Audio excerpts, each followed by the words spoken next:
सटीला लगे तो जाले दूर भागी।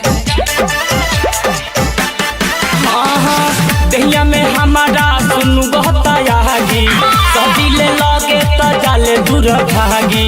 कहिए लेके मैं अब चलियो से खाली पढ़बे त लइका तोरा होई कहिसे, होई कहिसे बोलू होई कहिसे।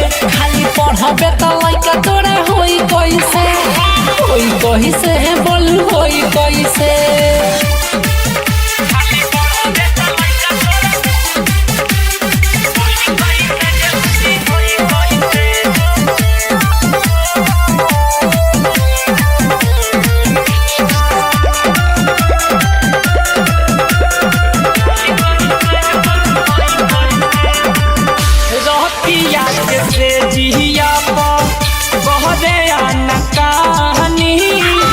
देखी के जवानी कहिसे मन मोर मानी,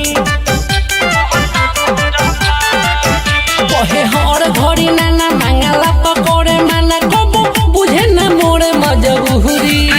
नहीं बुझतिया दुख बनी धीरे धीरे सुख एकरा त बाते पढ़ले जरूरी। घर से निकलत मांगतिया खाली पैसे, खाली पढ़बे त लइका तोरा होई कहिसे, होई कहिसे बोलू होई कहिसे। खाली पढ़बे त लइका तोरा होई कइसे, होई कइसे के बुद्धि होई कइसे।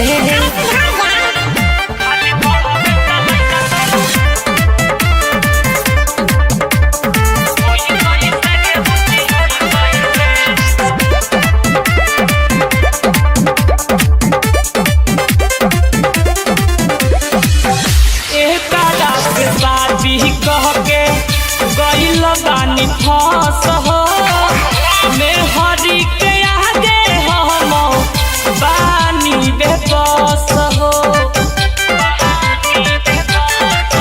सुनई और नौ जाला एकर देखी ऊंचा खाला मन जाला भीतरी पूरा डोली।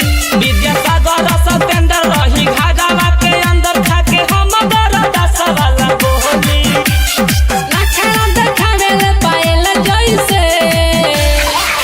खाली पढ़बे त लइका तोरा होई कहिसे, होई कहिसे बोलू होई कहिसे। खाली पढ़बे त लइका तोरा होई कइसे, होई कइसे बोलू होई कइसे। का हो ये पढ़ब महालक्ष्मी रिकॉर्डिंग स्टूडियो डुमरसन।